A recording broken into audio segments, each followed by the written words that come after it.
반갑습니다. 예수인교회 민찬기 목사입니다. 오늘 우리 그리스도인들의 삶의 위치를 정하라고 하면 어떤 자의 위치에서 우리 그리스도인들을 정의할 수 있을까?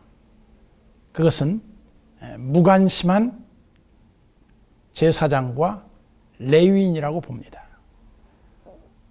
오늘날 예수님의 가르침과 함께 우리는 예수님이 말씀하신 그 가르침을 얼마나 실천하느냐, 그리고 예수님이 가셨던 그 길을 얼마나 우리가 따라가느냐, 이것은 오늘날을 살아가는 모든 그리스도인들에게 주어진 실천적 사명이라고 생각합니다.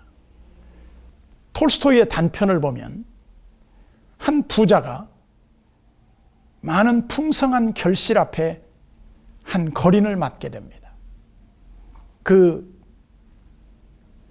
거린은 부자에게 배가 고파서 왔으니 먹을 것을 좀 달라고 합니다. 그때 그 부자는 인색하게 구걸하는 그 사람에게 그 풍요로운 것 중에서 좀 베풀 수도 있었겠지만 썩은 마늘 줄거리를 주면서 그 거린은 허기진 배를 겨우 그 썩은 마늘 줄기로 채우고 떠났습니다. 그리고 얼마 후에 그 부자는 세상을 떠나게 됩니다. 그리고 그는 천사 앞에 서게 되고 천사가 그 부자에게 이렇게 말합니다. 내가 너를 어디로 데려다 주면 좋겠느냐?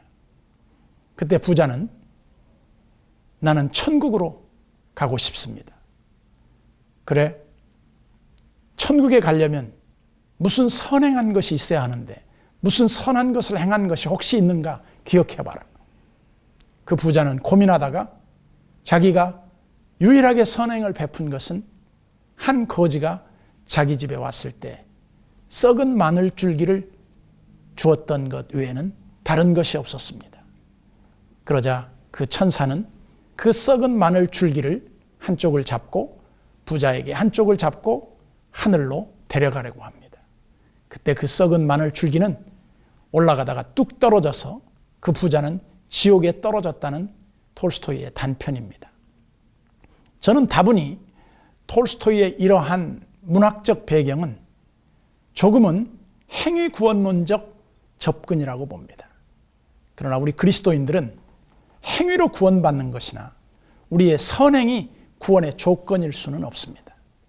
그러나 분명한 것은 우리 그리스도인의 사명 가운데 선을 행할 줄 알고도 행치 않는 것만큼 하나님 앞에 죄는 없을 것입니다.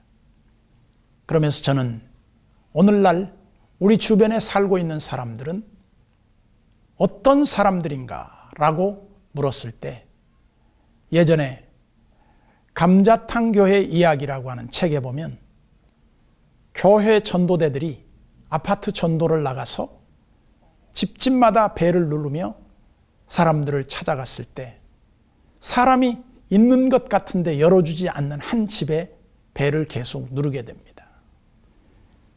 계속 눌러도 문을 열어주지 않자 그들도 집요하게 벨을 계속 눌렀습니다. 한참 후에야 그 문을 열고 나온 남자분이 계셨는데 왜 오셨습니까? 예수 믿고 구원받으라고 왔습니다.